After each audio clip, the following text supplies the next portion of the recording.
Hello, grade 2. Now we'll have our mother tongue. So before we start, let us sing. Do you know the song, A Merry Heart? Do you know that song? Okay, so before that, let's read first. Okay, before we sing the song, let us read first. Okay, follow after me. A merry heart, do it good like a medicine. Go. Next, like a medicine is a merry heart. Very good. A broken spirit drieth the bones. Go. But a merry heart is the joy of the Lord. Okay, so a merry, ready? Sing. A merry heart. Do it good like a medicine. Like a medicine is a merry heart. A broken spirit drieth the bones, but a merry heart is the joy of the Lord. One more. Ready? Sing. A merry heart. Do it good like a medicine. Like a medicine is a merry heart. A broken spirit drieth the bones, but a merry heart is the joy of the Lord. Now, we'll go to our Tagalog. Okay? Let us read first. Si Teacher Bell muna and then kayo, okay? Masayang puso, lunas sa kalungkutan. Go! Very good. Ika'y liligaya sa tuwi-tuwi na. Very good. Next. Ang malungkot'y pumapangit. Go. Kung masaya ka, ikaw ay gaganda. Go. Okay, now, yung tune niya, katulad nitong Merry Heart. Okay? Masayang puso, lunas sa kalungkutan, ika'y liligaya sa tuwi-tuwi na. Ang malungkot pumapangit, kung masaya ka, ikaw ay gaganda. One more. Masayang puso, lunas sa kalungkutan, ika'y liligaya sa tuwi-tuwi na. Ang malungkot pumapangit, kung masaya ka, ikaw ay gaganda. Okay, let's sing that English and then Tagalog.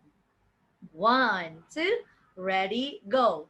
A merry heart, do it good like a medicine. Like a medicine is a merry heart. A broken spirit drieth the bones, but a merry heart is the joy of the Lord. Tagalog, masayang puso, lunas sa kalungkutan, ika'y liligaya sa tuwi-tuwi na. Ang malungkot pumapangit, kung masaya ka, ikaw ay gaganda. Okay. So always remember, smile. Okay, so now meron ditong masayang puso at malungkuting puso. So basahin natin. Ito yung isang, yung katulad nung sa mother tongue niya, comics. Okay? So I will repeat, ako si masayang puso. Nakakaranas man ako ng problem, pinipili kong maging masaya. Pinipili, alam ko naman na lahat ng bagay ay lumilipas. Kahit wala sa akin ang lahat ng kayamanan at kagandahan, kontento ako sa kung anong meron ako. Batid ko na ang Panginoon ang gumawa sa akin, kaya wala akong dahilan para malungkot. So ito si masayang puso. Punta naman tayo kay malungkuting puso. Ako naman si malungkuting puso.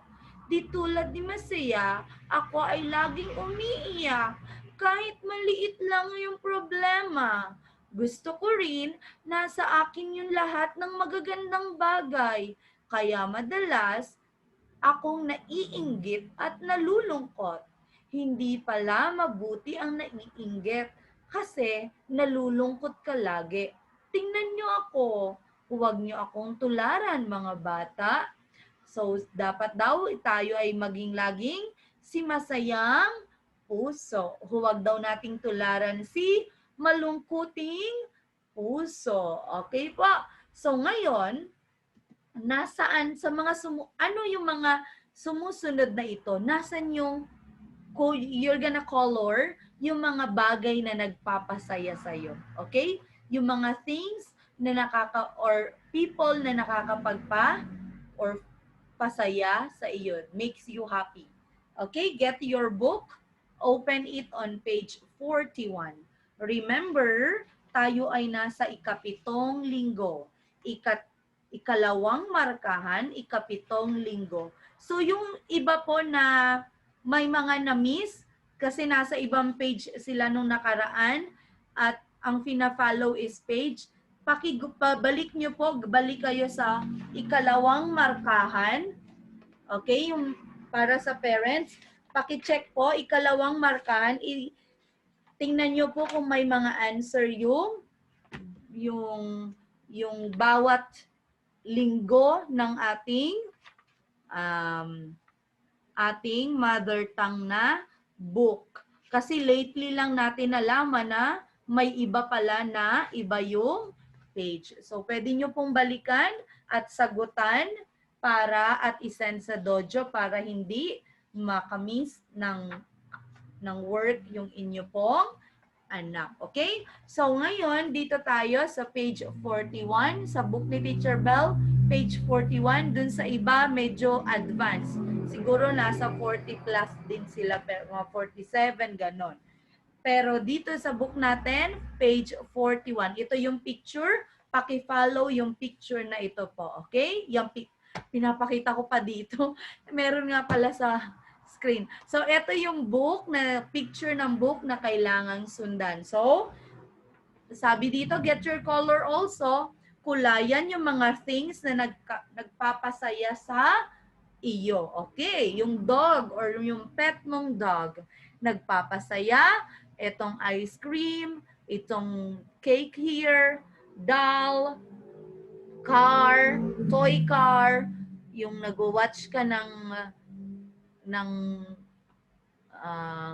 TV, si Jesus, banana, yung sa friends mo, cellphone, and your family. So lahat ng nagpapasaya sa iyo, iyong kukulayan.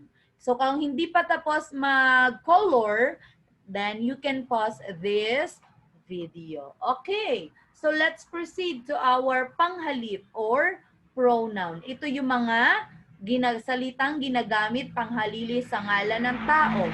Okay, pag sa ngalan ng tao, ang ginagamit natin ay siya, ikaw, tayo, right? We, she, he, yun yung mga ginagamit. Pamalit naman sa bagay, it. Okay? It. So, ang gagamitin nyo dyan, pag bagay, it is it. Hayop, ganun din. Sa pook, Pamalit, panghalip, at sa pangyayari. Okay? Yung panghalip ay mga salita na ginagamit pamalit or panghalili sa ngalan ng tao, bagay, hayop, pook o pangyayari. Ginagamit ang mga panghalip upang maiwasan yung pag-ulit-ulit na mga pangalang nasabi at naunawaan na. So katulad dito, si Lito ay nag-aaral. So sa halip na sabihin na si Lito ay nagbabasa. So paulit-ulit yung Lito. So pinalitan natin siya ng pronoun or panghalip. Yung Lito, ginawa nating siya. Kasi isa lang si Lito. Okay? Siya ay nagbabasa. Okay po. So, ang mga panghalip, meron tayong isahan at maramihan. Ako, ikaw, ka, siya, isa lang yon. Pero kapag tayo, kami, kayo, sila, yun ay maramihan. Okay? Tayo and kami, you are included in the group. Pag kayo and sila, you are not included in the group. Yung pinopoint nyo, kayo, tapos pati sila. Hindi ka kasama sa group nila. Okay? Next. Okay, punta na po tayo sa next bookwork natin, page 43. So, sinulat lang to dito ni Teacher Bell kasi yung book ni Teacher Bell ay may answer. So, page 43, gawain 4. Page 43, gawain 4. Yun nandito sa part na to. Okay, gawain 4. Nakita na? So, ang gagawin dito is, bibilugan nyo yung tamang panghalip na dapat gamitin. Okay? Tamang panghalip. So, katulad nito, number 1, ang mga bata ay masaya sa bago nilang kaeskwela. So, yung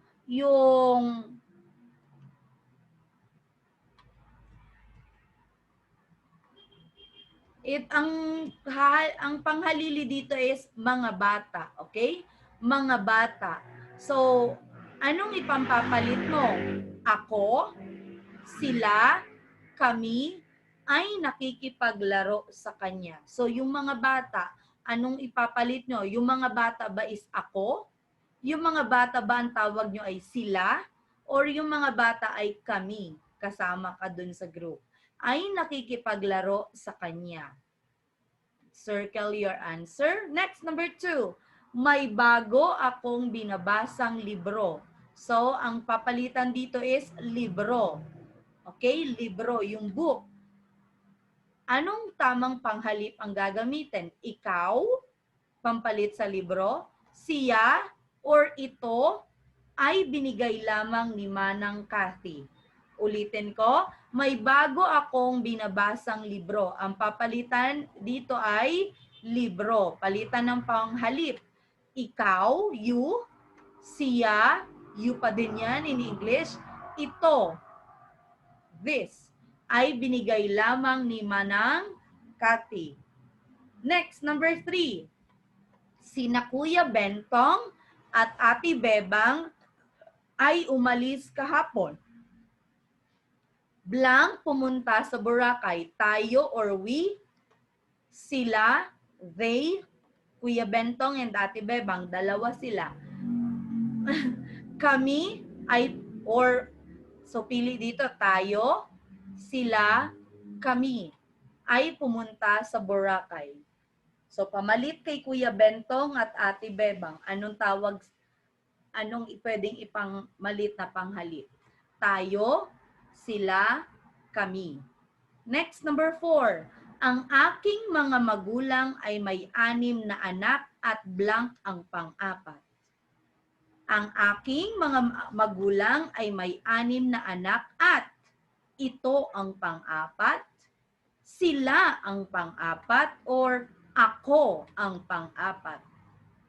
Pang-4 daw. Ang aking mga magulang ay may 6 na siblings. 6 na anak. At blank ang pang-4. Ito, sila, ako. Next, number 5. Si tatay ang nagsasaka ng lupaing ito. So, ang papalitan dito is tatay. Si tatay ang nagsasaka ng lupaing ito. Blank ang bumubuhay sa amin. Siya ang bumubuhay sa amin. Sila ang bumubuhay sa amin. Or ikaw ang bumubuhay sa amin. Okay po. So for your assignment, take a picture of page 41 and 43 and send it in our class dojo. Thank you everyone and see you tomorrow. Bye.